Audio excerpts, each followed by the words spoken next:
चाचा चौधरी और लिफ्ट।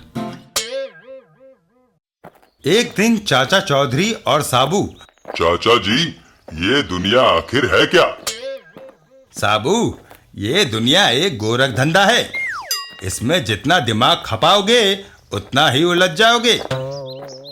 बड़े बड़े फिलोसोफरों बाबा अरस्तु, सुकरात, चाणक्य और शेख सादी ने अपनी सारी उम्र गवा दी। उनके पल्ले कुछ ना पड़ा। फिर हमारी समझ में ये दुनिया भला क्या आएगी? रास्ते में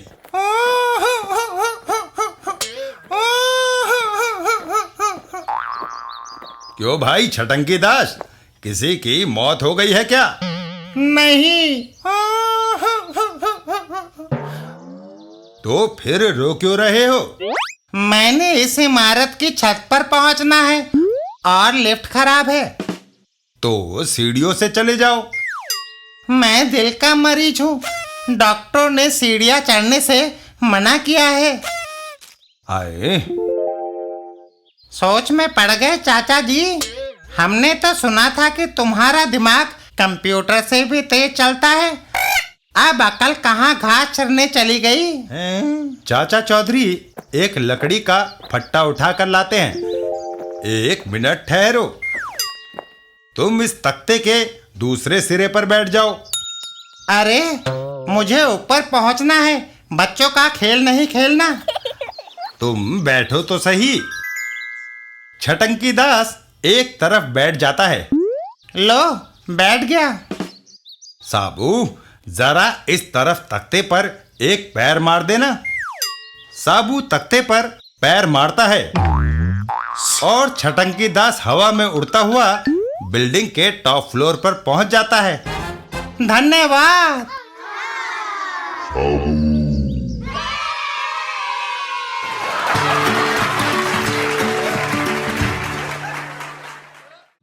चाचा चौधरी और धड़ाम भड़ाम। दिवाली वाले दिन पटाखे। अरे साबू, कहाँ से आ रहा है?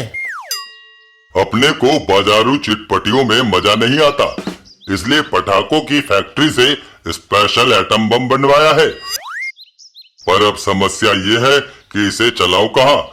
अगर आबादी वाले इलाके में चलाता हूँ तो इसके धमाके से आसपास के मकान ढेर हो जाएंगे। ये खाली जगह ठीक है। साबू, ये जगह मकान बनाने के लिए साफ करनी है। ये टीला हटाने में हमारी मदद करो। ठहरो, पहले मुझे अपना बम चला लेने दो। एक जोरदार धमाका होता है और कहाँ है वह टीला? कमाल है। हैं? आंखों पर विश्वास नहीं होता। यह लो, टीला हटाने का मेहनताना 500 रुपए। जाकर मिठाई खाना। उधर चाचा चौधरी अपने घर के बाहर। यह पटाखा जरा ज्यादा जोरदार है, इसलिए अपने कानों में उंगलियां दे लो। तभी हैंड्स अप। चौधरी, स्मगलरों के गिरोह ने मुझे तुम्हारा सफाया करने के लिए 1 लाख रुपया देना मंजूर किया है। इसलिए मरने के लिए तैयार हो जाओ। मरने से पहले तुम्हारी कोई आखिरी इच्छा हो तो बताओ। सिर्फ मुझे दिवाली मुबारक कह दो। चाचा चौधरी, दिवाली मुबारक। तभी एक जोरदार धमाका होता है और बड़ा जेम्स बॉन्ड का कारतूस बना फिरता था।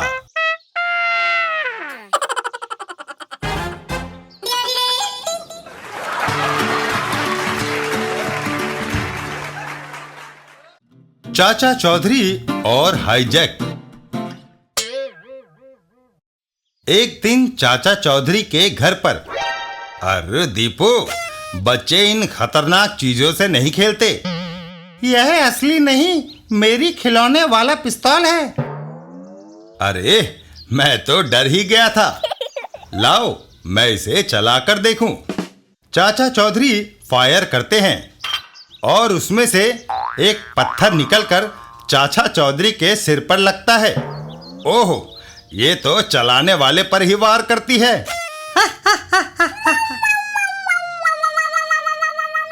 ओहो, मेरी खोपड़ी पर तो अंडा बन गया। जो भी हो, मुझे यह चीज पसंद आई। इसे मुझे दे दो, मैं इसे केस में डालकर कंधे पर लटका लूंगा। लाइसेंस रखने की भी कोई जरूरत नहीं, रौब भी रहेगा। एयरपोर्ट से एक अफसर चाचा चौधरी के पास आता है। चाचा जी, हमें आपकी सख्त जरूरत है, कहिए आपकी क्या सेवा कर सकता हूं? हवाई जहाजों को हाईजैक होने से बचाने के हमारे सारे प्रयत्न विफल होते जा रहे हैं। सुना है केवल आप जैसा आदमी ही हाईजैक करने वालों से निपट सकता है, इसलिए कृपया हमारी मदद कीजिए। मैं देश की सेवा करने के लिए हाजिर हूं। चाचा चौधरी को सुरक्षा अधिकारी बना दिया जाता है। एक दिन एक हवाई जहाज चाचा चौधरी समेत उड़ रहा होता है।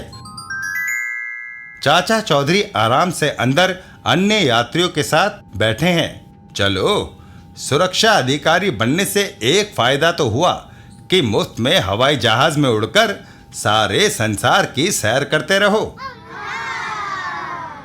तभी अचानक, सब अपनी अपनी सीटों पर बैठे रहो, मैं इस हवाई जहाज को हाईजैक कर रहा हूं। अबे ओ सुरक्षा अधिकारी, ला अपनी पिस्तौल मेरे हवाले कर दे, वरना गोली मार दूंगा। चाचा चौधरी पिस्तौल दे देते हैं। आ गए चकमे में, बड़े तीसमार खा बने फिरते हो चौधरी। मेरी बंदूक नकली है, सिर्फ तुम्हारी पिस्तौल छीनने के लिए दिखाई थी। कमाल है। अब मैं यह पिस्तौल दिखाकर पायलट की खबर लेता हूं। ठहरो, मैं तुम्हें पायलट तक नहीं पहुंचने दूंगा। मैं तुम्हें अभी गिरफ्तार करता हूं। तुम्हारी ये हिम्मत, पहले तुम्हारा ही काम तमाम करता हूं। Oh no no no. और जो ही वह पिस्तौल चलाता है, ये पिस्तौल भी असली नहीं, नकली है। चाचा चौधरी व अन्य यात्री हाईजैक करने वाले को पकड़कर रस्सी से बांध देते हैं। अब यह कभी किसी हवाई जहाज को हाईजैक नहीं करेगा। हवाई जहाज जब लंदन हवाई अड्डे पे उतरा तो पुलिस पहले से वहां खड़ी थी। You are very smart Chaudhary, कृपया हिंदी में समझाइए। यह कह रहे हैं कि आप बड़े होशियार हैं।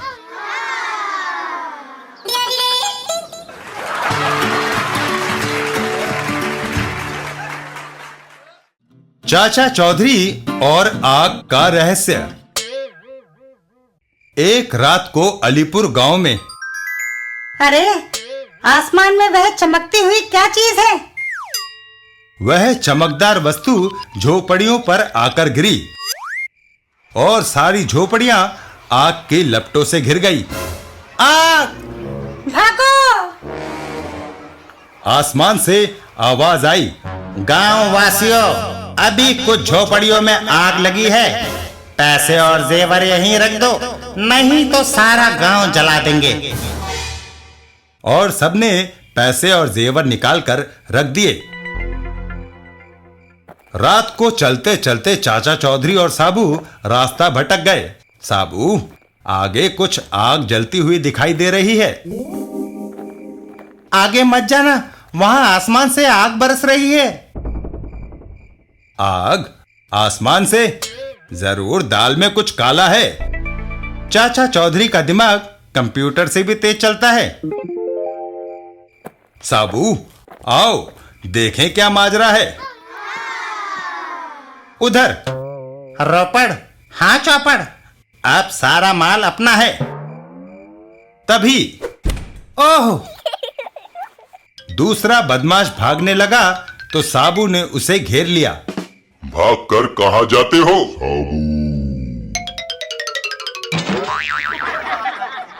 भाइयों, ये दोनों आपको बेवकूफ बनाकर ठगते थे। पर वह आसमान से आग का बरसना, बताता हूं। कमान से वह स्पेशल आतिशबाजी को आसमान में फेंकते थे। रात का अंधेरा होने के कारण वह आपको जाती हुई दिखाई नहीं देती थी। आसमान में जाकर आतिशबाजी में आग लग जाती थी और वह नीचे आती हुई दिखाई देती थी। और वह आवाज? उसका रहस्य यह भोपू है। हेलो।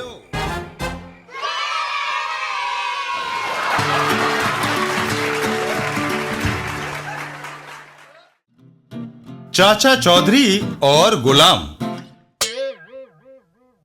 एक दिन चाचा चौधरी के घर पर। ओह, आज मैं देर तक सोता रहा। आज 15 अगस्त है, आजादी का दिन, और मुझे लाल किले पर प्रधानमंत्री का भाषण सुनने जाना है। अच्छा किया जो तुमने जल्दी से चाय दे दी। अब मैं चलता हूं। चाचा चौधरी रास्ते में। चारों तरफ चहल पहल है। थोड़ी दूर जाने पर, क्यों भाई, आज तो आजादी का दिन है, हर कोई छुट्टी मना रहा है, तुम क्यों पत्थर तोड़ रहे हो? चलो लाल किले चलें। मैं कैसे जा सकता हूँ? मेरे पैरों में जंजीरें पड़ी हैं। जंजीरें किसने डाली? मैंने। वह मजदूर मेरा गुलाम है। लेकिन लाला बकबक, गुलाम प्रथा तो वर्षों पहले खत्म हो गई। इस मजदूर के पिता ने मुझसे 500 रुपए कर्ज लिए थे। जब तक वह नहीं चुकते, यह मेरा गुलाम रहेगा। अगर कर्ज की रकम मैं चुका दूं तो मैं इस गुलाम को आजाद कर दूंगा। यह लो कागज और पेन, लिखो इकरारनामा। ये आदमी कुछ बेवकूफ लगता है, जो उसका कर्जा यूं ही चुका रहा है। तभी ओह, पेन तो गिरकर टूट गया। ये तुमने क्या किया? यह वह फाउंटेन पेन था जिससे ब्रिटिश सरकार ने इकरारनामा लिखकर भारत को आजादी दी थी। यह ऐतिहासिक पेन लाखों रुपए का था। लेकिन इतनी बड़ी रकम मैं नहीं चुका सकता। तो फिर तुम्हें वर्षों तक मेरा गुलाम रहकर काम करना पड़ेगा। रहम, मैं इस पेन के बदले उस मजदूर को रिहा कर देता हूँ। मंजूर है। जल्दी चलो भाई, प्रधानमंत्री का भाषण शुरू होने वाला है। लेकिन आपका वह कीमती पेन? वह ₹1.25 का मामूली पेन था, बाजार से दूसरा खरीद लेंगे।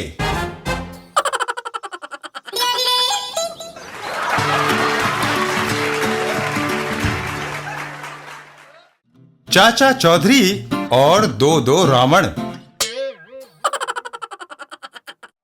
एक बार चाचा चौधरी को रामलीला पर विशेष रूप से निमंत्रित किया गया। रामलीला शुरू होने में अभी कितनी देर है? बस 10 मिनट। तभी इंस्पेक्टर चुस्तराम दाखिल हुआ। पुलिस का रामलीला में क्या काम? डाकू गोबर सिंह जेल तोड़कर भाग गया है, उसी की तलाश में था। सोचा बैठकर थोड़ी रामलीला ही देख लूं। तभी पर्दा खुलता है और रावण का प्रवेश होता है। देखो, रावण के सिर्फ 5 सिर। बाकी 5 कहाँ गए? दूसरी तरफ से एक और रावण का प्रवेश। तुम कौन? तुम कौन? 5 सिर वाले 2 रावण। मैं रावण हूँ, मैं भी रावण हूँ। तू नकली है, नकली तू अपने 5 सिर मेरे हवाले कर दे, नहीं तो मैं मार मार कर तेरा भुर्ता बना दूंगा। कमाल है। अरे, रावण रावण से लड़ रहा है। ऐसे रामलीला पहले कभी नहीं देखी। तभी सन ऑफ एयर हनुमान का प्रवेश। लड़ो नहीं, अभी फैसला हुआ जाता है असली नकली का। वह चाचा चौधरी की ओर मुखातिब होता है। चाचा जी, सुना है आपका दिमाग कंप्यूटर से भी तेज चलता है, इस गुत्थी को आप ही सुलझा सकते हैं। ऐ रावण, रामचंद्र से तुम किस हथियार से लड़ोगे? ये देखो, तलवार। चाचा चौधरी दूसरे रावण की ओर मुड़ते हैं और दूसरा रावण पिस्तौल निकाल लेता है। ये देखो। चाचा चौधरी के भीमसेनी लठ का एक जोरदार वार। ओह! इंस्पेक्टर साहब, ये रहा आपका मुजरिम डाकू गोबर सिंह, जो रावण का भेष बनाकर लोगों की आंखों में धूल झोंक रहा था। चाचा चौधरी का दिमाग कंप्यूटर से भी तेज चलता है।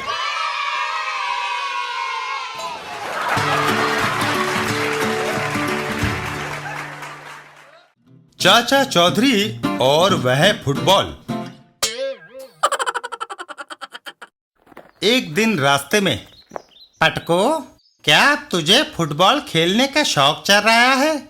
ये फुटबॉल खेलने के लिए नहीं, तमाशा देखने के लिए है। कैसा तमाशा? इसे एक जोर की किक जमाओ। अभी लो। जैसे ही वह फुटबॉल को एक किक जमाता है तो उसका पैर टूट जाता है। आओ, मेरा पैर टूट गया। हा, ये फुटबॉल ठोस पत्थर की है। कमाल है। अब देखना, मैं साबू से कहूंगा कि फुटबॉल खेलो। जब वह अपनी आदत के मुताबिक जोर से किक मारेगा तो बस। अबे क्या करता है? लो, साबू और चाचा चौधरी भी इधर ही आ रहे हैं। अबे मत कर। साबू और चाचा चौधरी। साबू, देखो, तुम्हारे लिए मैं ये फुटबॉल लाया हूँ। जरा इसे अपने किस्म की किक जमाओ। ये तो गया काम से। इससे फुटबॉल नहीं, बास्केटबॉल बेहतर खेला जा सकता है। साबू, तुम्हें बास्केटबॉल खेलने का शौक है ना? देखें तुम यह खेल कैसे खेलते हो। साबू बॉल को हाथ में उठा लेता है। पहले बॉल को अपने कब्जे में किया, फिर उसे बास्केट की तरफ यूं ऊंचा उछाल दिया। साबू बॉल को हवा में उछाल देता है और बॉल नीचे आकर सीधा पटकू के सर पर गिरती है। आए, पटको, बाकी खेल फिर कभी। चाचा चौधरी का दिमाग कंप्यूटर से भी तेज चलता है। चाचा चौधरी।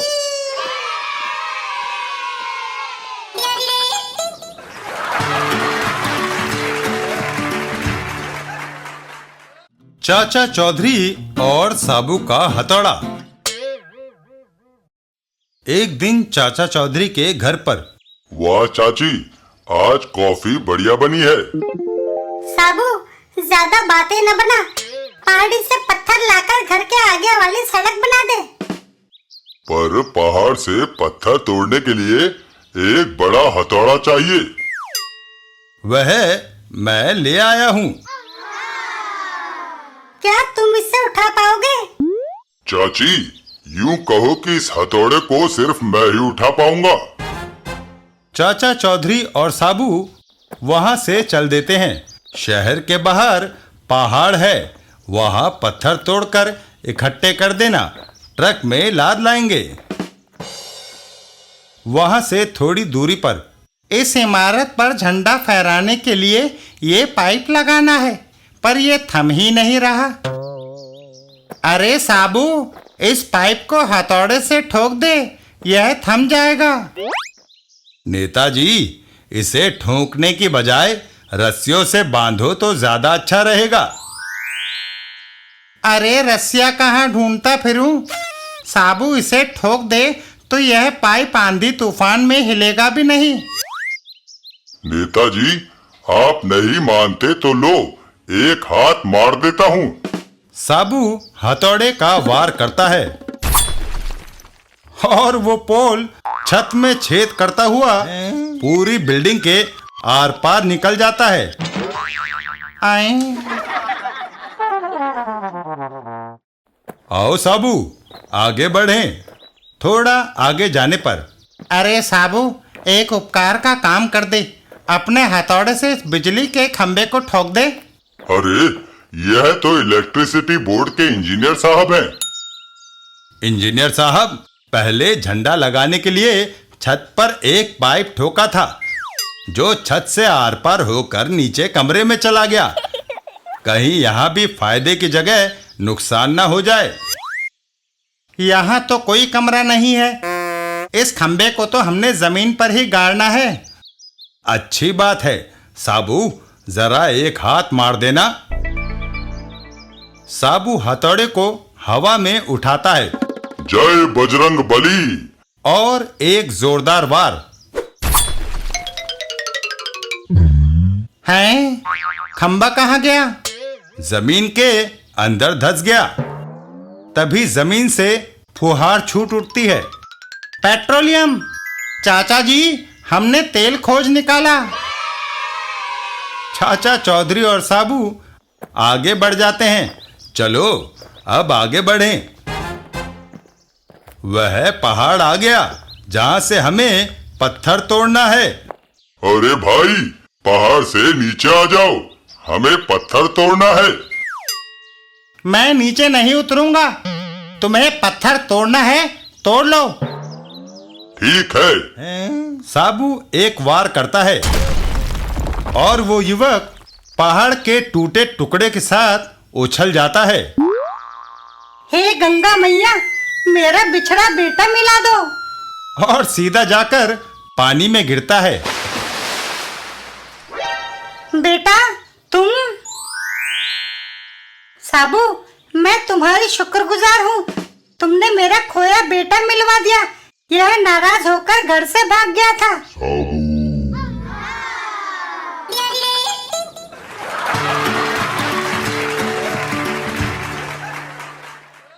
चाचा चौधरी और आदमखोर।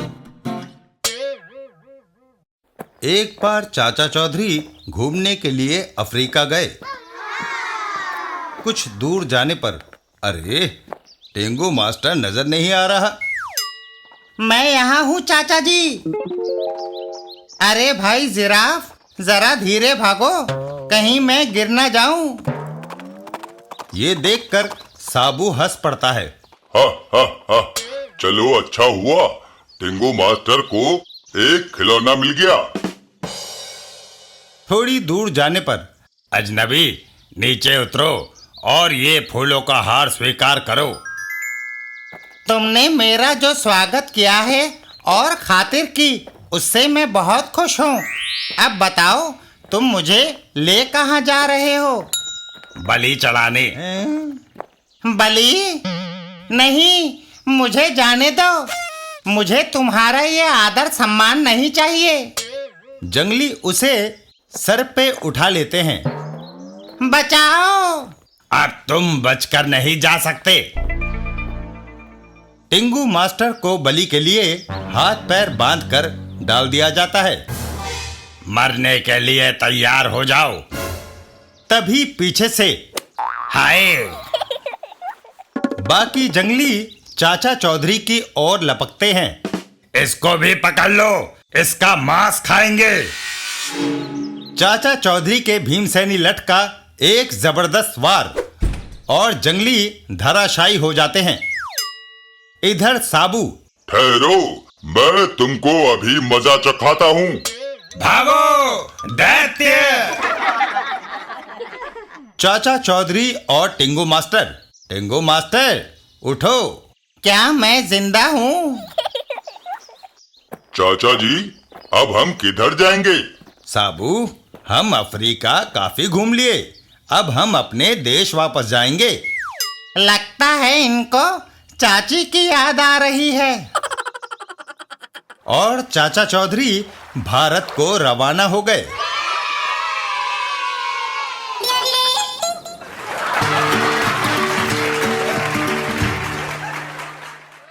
चाचा चौधरी और साबू की शेव।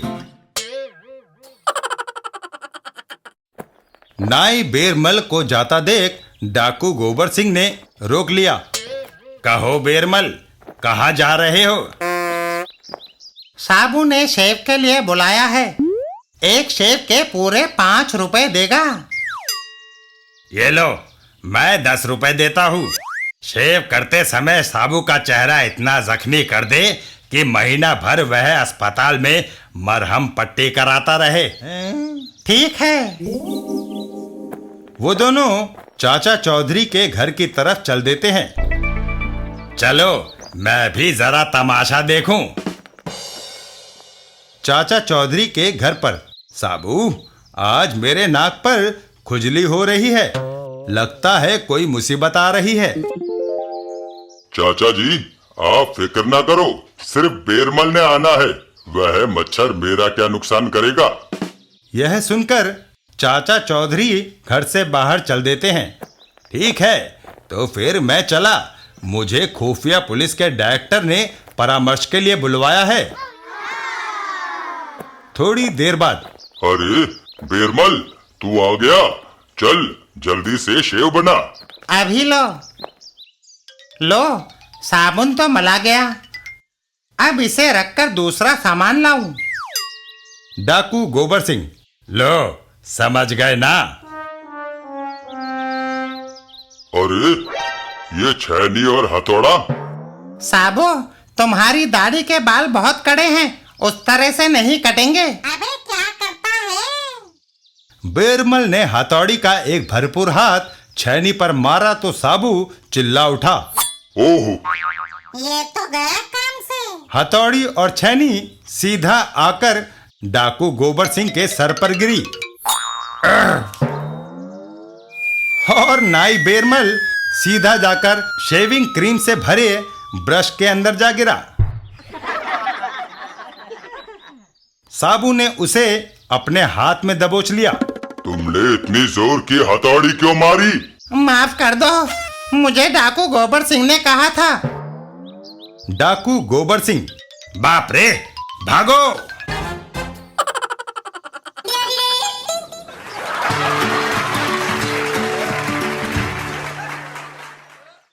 चाचा चौधरी और डाकू बब्बर सिंह।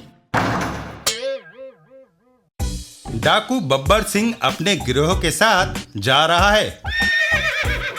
क्यों रे सांबा, सरकार ने हमारे सिर पर कितना इनाम रखा है? हुजूर, 50,000। पर हम आपका नाम डुबो कर नहीं आए। हमने रामपुर गांव की सारी आबादी को पेड़ों पर उल्टा टांग कर गोलियों से भून दिया और 2 लाख रुपए की नकदी व जेवर लूट कर अपने साथ लाए हैं। शाबाश, वे तो फिल्मी डाकू थे जो अपने सरदार का नाम डुबो आए। हम तो असली है। अरे सांबा, तू एकाएक कांपने क्यों लगा? वो देखो सरदार, सामने। सामने चाचा चौधरी होते हैं। ये पेड़ काट कर घर जल्दी जाना चाहिए। क्यों रे, तू इस चूहे से डरता है? लानत है तेरे पे, तूने बब्बर सिंह का नाम डुबो दिया। मैं अभी उसे गोली से भून डालता हूँ। सरदार, वह मामूली आदमी नहीं, वह चाचा चौधरी है जिसने आज तक किसी से मात नहीं खाई। डाकू बब्बर सिंह को गुस्सा आ जाता है। खामोश। इधर चाचा चौधरी, बंदूक की आवाज। ये डाकू बब्बर सिंह अपने साथियों के साथ आ रहा है। उनके पास बंदूकें हैं, उनसे अकेला मुकाबला ना कर सकूंगा। कोई ट्रिक लड़ानी होगी। चाचा चौधरी एक तरफ दौड़ लगा देते हैं। हा हा हा, देखो वह भागा जा रहा है चूहा। तुम इसी से डर रहे थे। सरदार, तुम नहीं जानते, वह छोटा सा आदमी। खामोश। इस चूहे का पीछा करते हैं और उसे हमेशा के लिए खत्म कर देंगे। चाचा चौधरी एक पुल के पास पहुंचते हैं। जल्दी से ये पुल पार कर लूं। वे डाकू भी मेरे पीछे आ रहे हैं। जैसा मैं चाहता था वैसा ही हुआ। जब बब्बर सिंह और उसके सारे साथी पुल के बीचों बीच आ गए, बस एक ही वार में यह रस्सी कटकर अलग हो जाएगी। और रस्सी के कटते ही, ओह, ये क्या हो गया? हाय, मैं मरा, बचाओ। अरे सांभा, तू सच कहता था। चाचा चौधरी ने किसी से आज तक मात नहीं खाई। इधर चाचा चौधरी अब जाकर चैन से लकड़ी काटूंगा।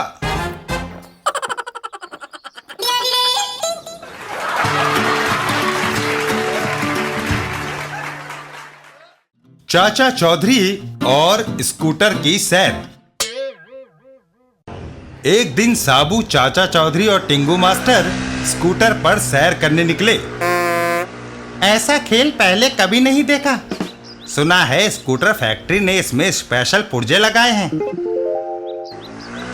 साबू, हम कितनी रफ्तार से जा रहे हैं? 150 किलोमीटर की। कई किलोमीटर दूर। तुम यहाँ क्यों खड़े हो? तमाशा देखने। जिस फैक्ट्री ने साबू को स्कूटर दिया है, मैं उसका मैकेनिक हूँ। मैंने उस स्कूटर में ब्रेकें नहीं लगाई। वह स्कूटर पर तेज रफ्तार से आएगा और इस खाई में गिर जाएगा। उधर साबू का स्कूटर चला आ रहा था। वाह, ढलान पर तो रफ्तार और तेज हो गई। थोड़ा आगे जाने पर, अर्र साबू, स्कूटर रोको। कैसे? ब्रेकें तो काम ही नहीं कर रही। स्कूटर दनदनाता हुआ डब्बों को उड़ाता हुआ चला जाता है। अब क्या होगा? साबू, इंजन बंद कर दो। कर दिया है चाचा जी, पर स्कूटर तेज गति में है। रुकते रुकते भी वह 5-6 किलोमीटर तो चला ही जाएगा। और तब तक स्कूटर तुम सबको लिए खाई में गिर चुका होगा। साबू, आगे गहरी खाई है, स्कूटर मोड़ो। कैसे मोड़ू? हैंडल जाम हो गए हैं। तो फिर एक ही चारा रह गया है, कूदो। तीनों स्कूटर से कूद जाते हैं। जय बजरंग बली। स्कूटर सीधा खाई के अंदर गिर जाता है।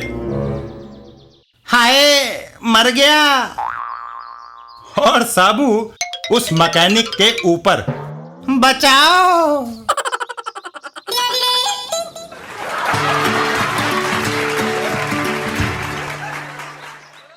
चाचा चौधरी और एशियाड का धावक। एक दिन चाचा चौधरी 71, 72, 73, 74। नींबू चक, 10 रुपए उधार देना, आजकल बड़ी कड़की में हूं। अरे, एक तेज धावक होते हुए भी तुम्हारे पास पैसों की कमी रहती है। दौड़ का अमीरी से क्या ताल्लुक है? तुम अपने गुण से पैसा पैदा कर सकते हो। वह चाचा चौधरी की ओर इशारा करता है। 82, 83, 84। वह लाल पगड़ी वाला नोट गिन रहा है। उन्हें छीनकर भाग जाओ। वह तुम जितना तेज नहीं दौड़ सकता। आइडिया तो अच्छा है। वह चाचा चौधरी के पास पहुंचता है। साहब, जरा 100 के छुट्टे देना। ये लो, छुट्टे नोट। धन्यवाद। अर्र, पर तुमने मुझे 100 का नोट नहीं दिया। वह तुम्हें नहीं मिलेगा। फिजूल मेरे पीछे भागकर अपना समय क्यों बर्बाद करते हो? मैं तुम्हारे हाथ नहीं आ सकता। मैं तेज दौड़ने में एशियाड का गोल्ड मेडलिस्ट हूँ। मैं तुम्हें पकड़ने के लिए नहीं दौड़ रहा। फिर? मैंने तुम्हें 99 रुपए दिए हैं। 100वां नोट देने के लिए मैं आ रहा हूँ। वह रुककर चाचा चौधरी से पैसे ले लेता है। लाओ, सचमुच तुम बहुत ईमानदार आदमी हो। अगर मैं भाग जाता तो 1 रुपए का नुकसान हो जाता। तभी, अरे, चाचा चौधरी को यहाँ होना चाहिए था। वह रहे वे। चौधरी जी, मैंने आपको चेक दिया था कि आप मेरे सेविंग अकाउंट से 100 रुपया ले आए। लाइए, वे कहाँ है? मैं बैंक से तुम्हारे रुपए ले आया था, लेकिन वह आदमी उन्हें छीन कर भाग खड़ा हुआ। बस उससे रुपए वसूल करना मेरा काम है। वह चोर के पीछे दौड़ लगा देता है। मेरे पीछे क्यों भाग रहे हो? तुम्हारे पास जो रुपए हैं वे मेरे हैं। क्यों फिजूल में थकते हो? तुम मुझे नहीं पकड़ सकते। जानते नहीं, तेज दौड़ने में मैं एशियाड का गोल्ड मेडलिस्ट हूँ।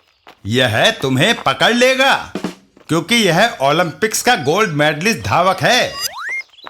उसके साथ ही मैं ब्लैक बेल्ट कराटे चैंपियन भी हूँ। कहो तो एक दो हाथ दिखाऊं? नहीं। जब मैं तुम्हें 1 रुपया देने के लिए पीछे आया था, तो मैं तुम्हें तब तक रोकना चाहता था जब तक कि यह ओलंपिक्स का एथलीट ना आ जाए।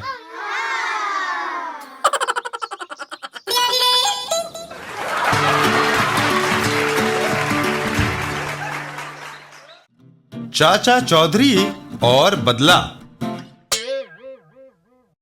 एक दिन चाचा चौधरी और साबू। वाह, आज चाची ने मटर पुलाव बड़ा लाजवाब बनाया है। तुम लोगों को सिर्फ खाने से ही काम है या कुछ कमाने की भी फिक्र है? भगवान, पहले साबू को कुछ खा तो लेने दो। खा लो। मैं तो सिर्फ ये कहने आई थी कि अगर पैसों का प्रबंध ना हुआ तो शाम को खाना नहीं मिलेगा। राशन का ड्रम बोल रहा है। शाम से पहले ही हम कुछ ना कुछ इंतजाम जरूर कर लेंगे। साबू उठकर चल देता है। चाचा जी, मैं जाता हूँ, देखता हूँ कुछ काम मिल जाए। वहां से थोड़ी दूरी पर। शबरू, तुम्हारे चौखटे का फोटो खींच लूं? नहीं, कल साबू ने एक मुक्का मारा तो मैं झील में जा गिरा। जब तक मैं उसका बदला ना ले लूं, मुझे चैन नहीं। देखो, वह आ रहा है। तुम उसका फोटो खींचो। पीछे से मैं उसके सिर पर लठ दे मारूंगा। हिसाब बराबर हो जाएगा। कमाल है। साबू, एक चाय के विज्ञापन के लिए मॉडलिंग करोगे? पैसे मिलेंगे। अगर पैसे मिलेंगे तो मैं तैयार हूँ। साबू फोटो खिंचाने बैठ जाता है। हाँ, ऐसे ही मुस्कुराते रहो। शबरू साबू के सर पर लाठी से वार करता है। ओह, लठ टूट गया तो क्या हुआ? वह लोहे का बक्स दे मारता हूं। साबू, एक शॉट और। हाँ, ठीक है। शबरू लोहे का बॉक्स साबू के सिर पर दे मारता है, जिससे वो बॉक्स फूट जाता है। वाह, ये बक्स तो करेंसी नोटों से भरा था। लो चाचा जी, इन नोटों से 15 दिन का राशन आ जाएगा।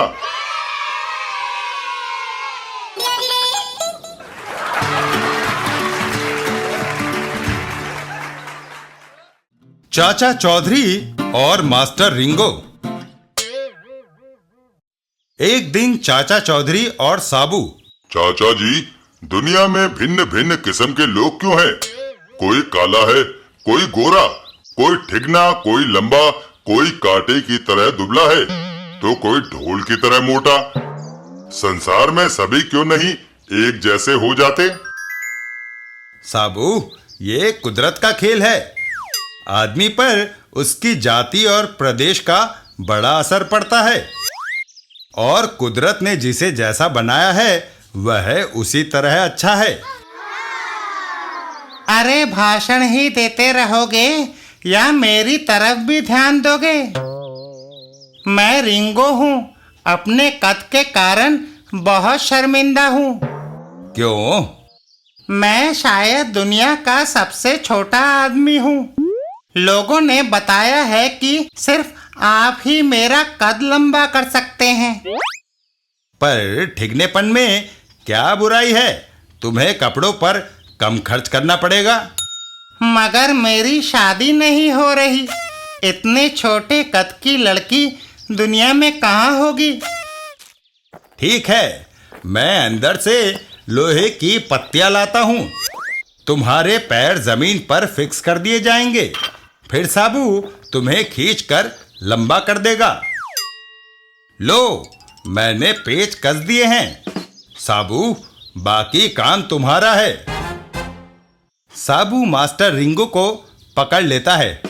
हाँ तो मास्टर रिंगो, मैं तुम्हें लंबा करने जा रहा हूँ, सांस रोक कर खड़े रहो।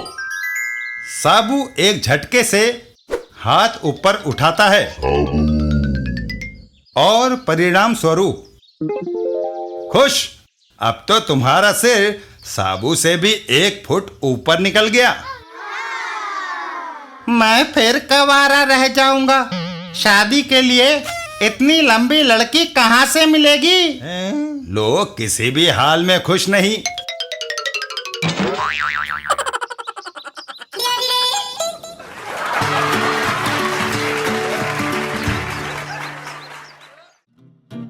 कवि और चाचा चौधरी। एक दिन साबू, वह मेरा आम का पेड़ है। तुम कितनी देर में उस पेड़ के सारे आम मुझे दे सकते हो?